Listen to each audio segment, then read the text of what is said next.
abrir a nossa Bíblia em Atos dos Apóstolos, capítulo 6, versículos de 1 a 7.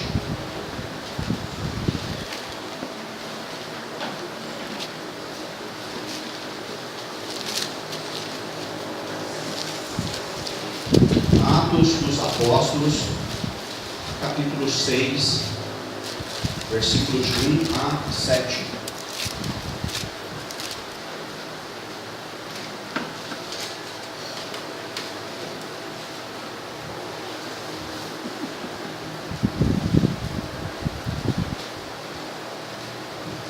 Ora, naqueles dias, multiplicando-se o número dos discípulos, houve murmuração dos helenistas contra os hebreus, porque as viúvas deles estavam sendo esquecidas na distribuição diária. Então, os 12 convocaram a comunidade dos discípulos e disseram: não é razoável que nós abandonemos a palavra de Deus para servir às mesas. Mas, irmãos, escolhei dentre vós 7 homens de boa reputação, cheios do Espírito e de sabedoria, aos quais encarregaremos deste serviço. E quanto a nós, nos consagraremos à oração e ao ministério da palavra. O parecer agradou a toda a comunidade, e elegeram Estevão, homem cheio de fé e do Espírito Santo, Filipe, Prócoro, Nicanor, Timão, Pármenas e Nicolau, prosélito de Antioquia. Apresentaram-nos perante os apóstolos, e estes, orando, lhes impuseram as mãos. Crescia a palavra de Deus, e em Jerusalém se multiplicava o número dos discípulos. Também muitíssimos sacerdotes obedeciam à fé. Vamos orar mais uma vez. Senhor, te peço que esse texto da tua palavra que nós acabamos de ler seja instrumento do Senhor neste momento para nos orientar e nos exortar em relação ao serviço da tua obra, Pai. Fala conosco, nós te pedimos, em nome de Jesus. Amém. Amém. Meus irmãos, este texto de Atos dos Apóstolos, capítulo 6, nós meditamos aqui algumas semanas atrás, antes da eleição dos novos oficiais, nos dando a base de como escolher servos do Senhor para a obra que Ele nos chamou para realizar. Mas você sabe que todo o texto da palavra de Deus, ele tem uma quantidade infinita de incisos. Se você ler o mesmo texto da palavra de Deus um ano, eu tenho certeza que Deus fala com você um ano. Tenho certeza disso. Você pode ler um versículo, um ano, que Deus pode falar para você de diversas formas durante esse ano. E eu quero, nesta noite, usar esse texto aqui como base para uma palavra aqui que eu quero trazer para os irmãos, de encorajamento para a igreja. A minha intenção aqui nesta noite é compartilhar com os irmãos o desejo que eu, como servo, pastor deste lugar, tenho tido no meu coração, de sermos uma igreja de servos comprometidos. Servos comprometidos. Porque você sabe que servo, ele pode se doar ou não. O servo pode fazer alguma coisa muito intensa ou fazer a obra de qualquer jeito. Você já mandou o seu filho fazer alguma coisa que ele não queria? Ele faz com entusiasmo? Muito mal, né? Manda lá a filha adolescente lavar as louças. Demora 2 horas. 1.500 litros de água. Não, as irmãs estão balançando a cabeça aí. 1.500 litros de água, metade do potinho de detergente. E vai. E ainda fica mal feito. Tudo engordurado. Não é? Manda o filho lá ajudar a dobrar as roupas e guardar. Você sabe como que é dobrar e guardar, né? É pegar e jogar. Pede para alguém fazer alguma coisa da qual ele não quer. É muito complicado. E me parece que, infelizmente, está na moda dentro da igreja fazer as coisas de qualquer jeito. Está na moda. Parece que nós somos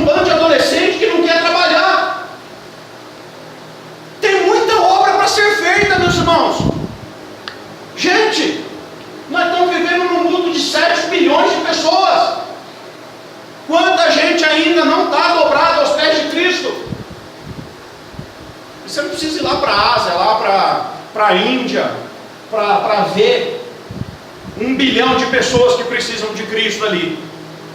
No bairro que você mora, na rua que você mora, e talvez até dentro da casa que você mora, tem alguém precisando de Cristo lá. E esse é o maior dos serviços cristãos, o testemunho autêntico da fé salvadora. Meus irmãos, o que eu quero dizer para os irmãos aqui nesta noite é que há a possibilidade de sermos uma igreja de servos comprometidos, muito comprometidos com o Senhor, muito comprometidos com o Senhor. Aqui nesse texto existem algumas coisas que nos orientam.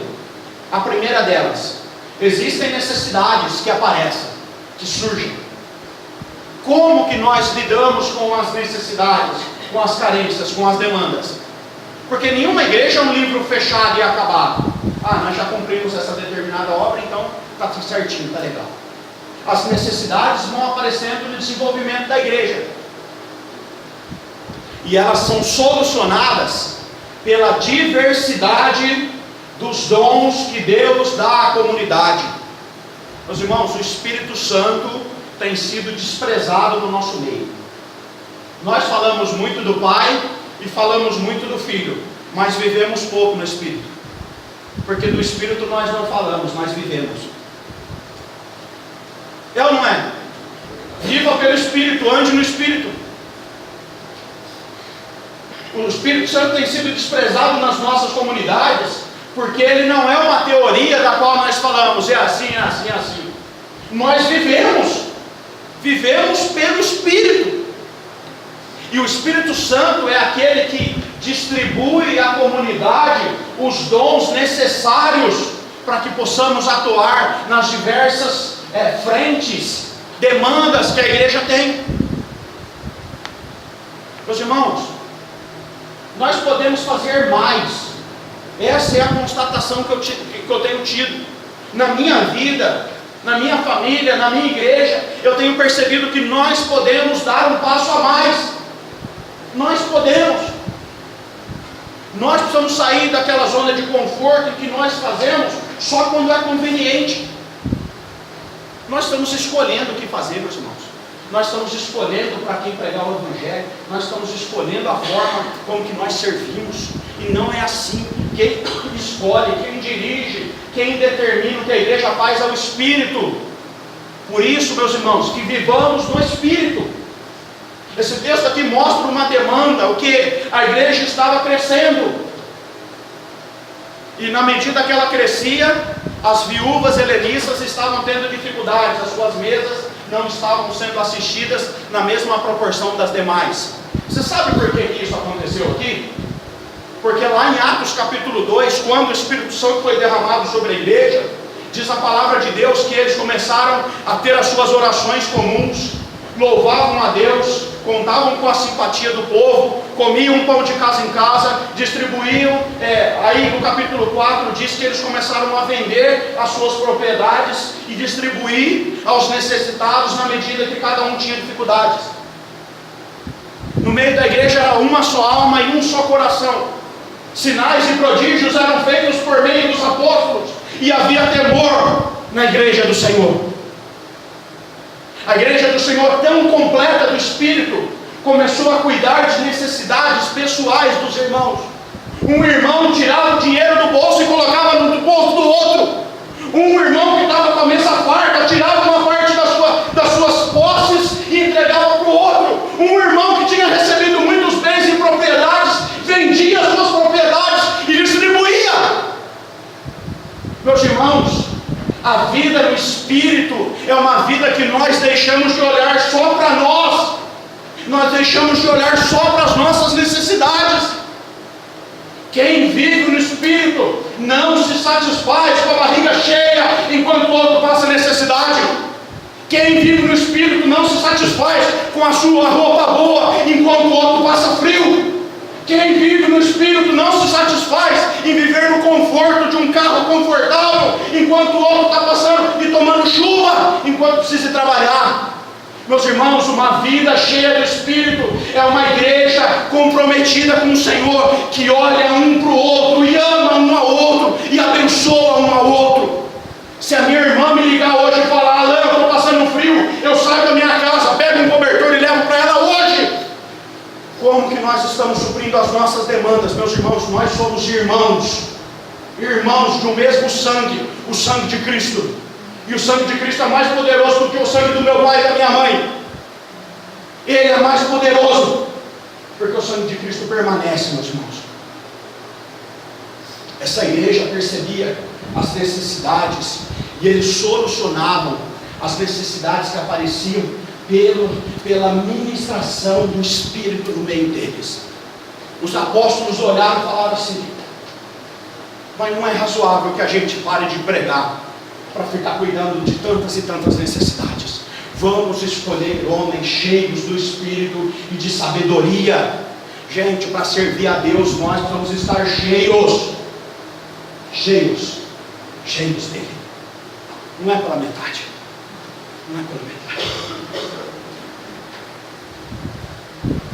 Segunda coisa que eu quero falar com os irmãos aqui: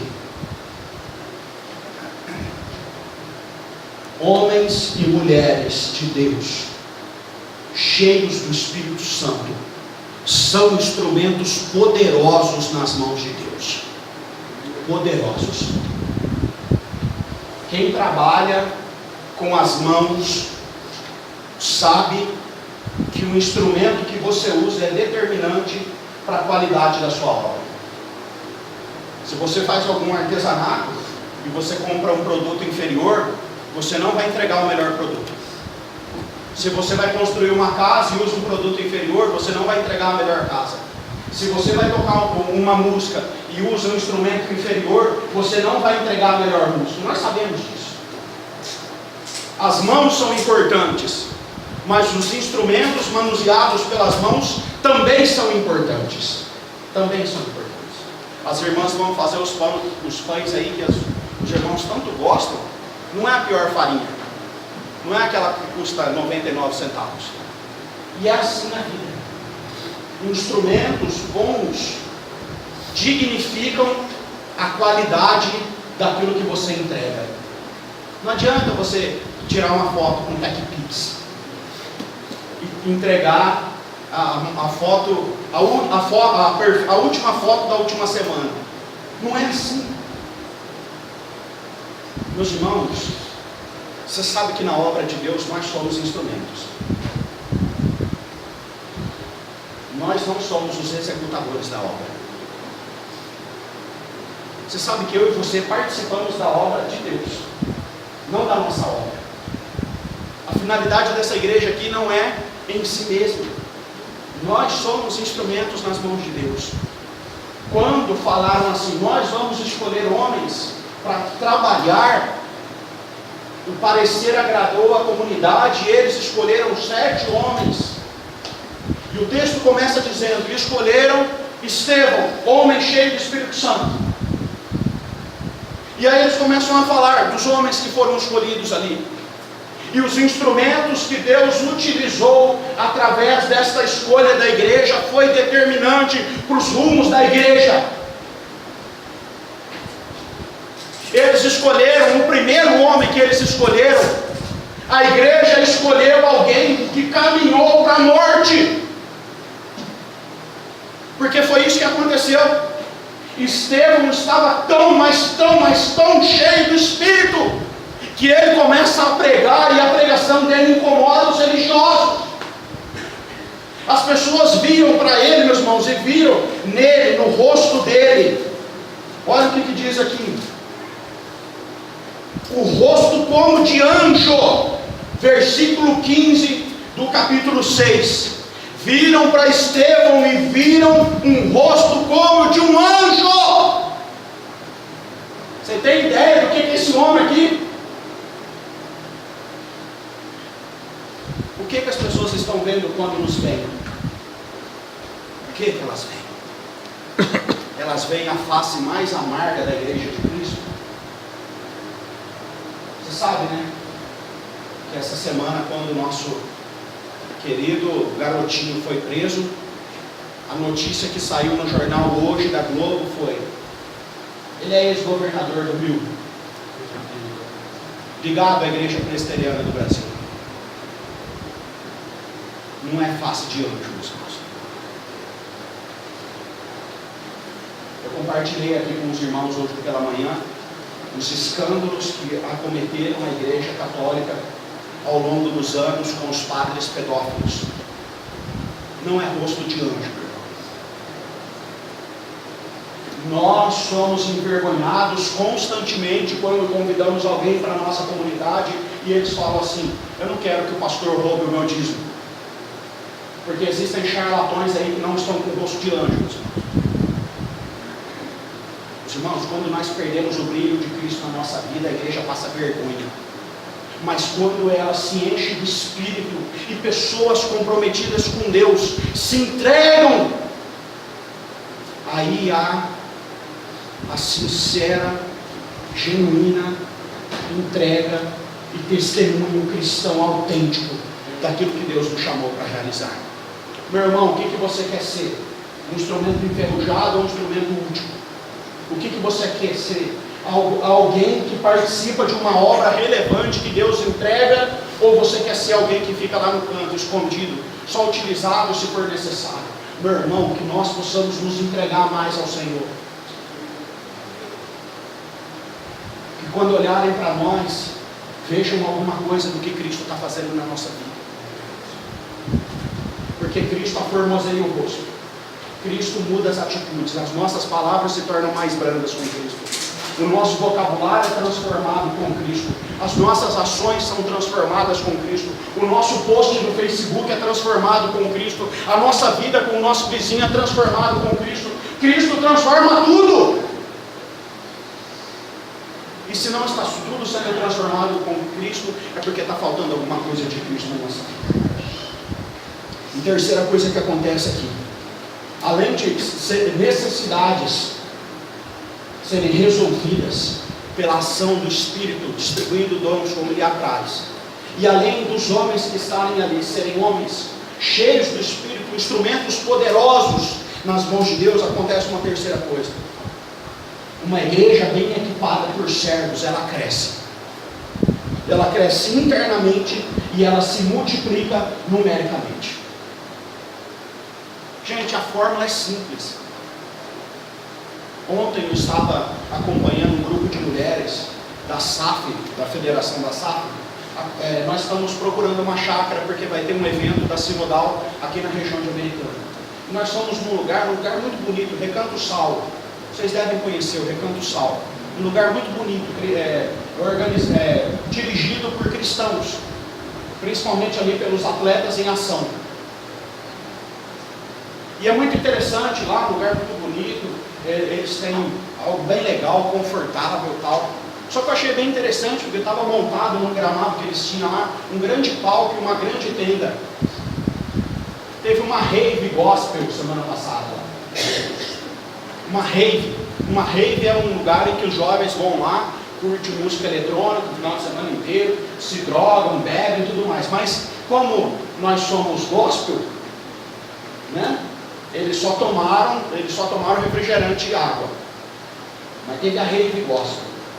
E aí eu fico pensando, será que nós, até onde nós buscaremos o crescimento numérico e a atuação na sociedade, tomando a forma do mundo? Nós tomamos a forma do mundo e damos uma cara gospel, porque tudo tem que ser gospel. Eu estava conversando ontem com o Henrique é chefe. Mais ou menos. Eu sou mais ou menos pastor também. E aí eu estava falando para ele: Henrique, nós vivemos um problema sério, porque na profissão dele tudo é gourmet, né? Faz um lanchinho lá e coloca uma azeitona tombada para o lado, é gourmet, né? E aí eles enfrentam essa crise que tem que ser gourmet, tudo é gourmetizado, né? É gourmet aqui, é gourmet ali, é a mesma coisa, só que é gourmet. Pão com ovo, né? Gourmet. E nós enfrentamos esse problema dentro das nossas igrejas. Tudo é gospel. Tudo é gospel. A igreja precisa invadir o mundo e influenciar o mundo, então ela usa as coisas do mundo e dá uma cara gospel. Meu querido, esse não é o Evangelho de Cristo. O Evangelho de Cristo não é gospel. O Evangelho de Cristo é o Evangelho da renúncia. Negue-se a si mesmo, tome a sua cruz e siga-me. O Evangelho de Cristo é o Evangelho vivido por homens e mulheres, servos cheios do Espírito, comprometidos, que olham para a igreja e veem que a igreja é o instrumento de Deus aqui na terra, e olham para o mundo e choram as dores que o mundo vive, se dobram diante de Deus e oram como Moisés orou: Senhor, tem piedade desse povo por amor a mim. Tem piedade desse povo. Meus irmãos, como a igreja cresce, se desenvolve internamente, cumpre o seu papel interno e influencia o mundo. Estamos cheios de Espírito Santo. Estamos cheios. Nós precisamos dar uma cara gospel para o Evangelho. Nós não precisamos aliviar o Evangelho das pessoas. Nós precisamos disfarçar e às vezes alterar a mensagem de que o mundo jaz no maligno, vive nas trevas e precisa do Redentor. Quero te dizer, meu irmão, você faz parte do grupo de pessoas que foram comissionadas para viver cheias do Espírito. Você faz parte de um grupo de pessoas que foi salva, regenerada e transformada, e que vive em novidade de vida, e que esta nova vida que Ele nos deu, que nós vivamos pela fé naquele que nos amou e se entregou por nós. Meus irmãos, eu tenho orado a Deus para que Deus revolucione a nossa igreja com entusiasmo, com dedicação dos homens e mulheres que aqui servem. Nós começamos este culto dizendo: servir ao Senhor com alegria, apresentar-vos diante dele com cânticos. O salmista sabia que o melhor lugar para o servo de Deus estar era na presença de Deus. Meu irmão, daqui a pouquinho nós consagraremos 2 novos oficiais aqui. Mas eu quero te dizer, a obra é de todos nós. De todos nós. Todos nós. Esses dias eu estava vendo uma casa preparada para receber o concreto da laje. Você já viu, né? Os escoramentos. Você sabe que se uma escora estiver no lugar errado, ela compromete o telhado inteirinho. Uma escora no lugar errado, de um jeito errado. Uma escora fraca que quebrar, ela pode trazer um problema sério estrutural. Sério. Irmãos, não vamos deixar tudo arrebentar nas costas de quem está segurando o tranco lá. Vamos dividir as nossas tarefas. Vamos nos comprometer com o Espírito e pedir a Ele que nos encha de vontade, de poder, de autoridade. As pessoas estão morrendo dia após dia sem Deus. Existe um sofrimento grandioso ao nosso redor. A igreja, meus irmãos, é o ministro de Deus aqui na terra. É a igreja que responde por Deus aqui neste lugar. Estevão tinha cara de homem, de anjo, mas ele tinha missão de homem, porque não foi dado aos anjos a missão de proclamar as boas novas. Foi dado aos homens. Para nós. Essa é a nossa missão. Esse é o nosso papel. Eu quero orar por você nesse momento.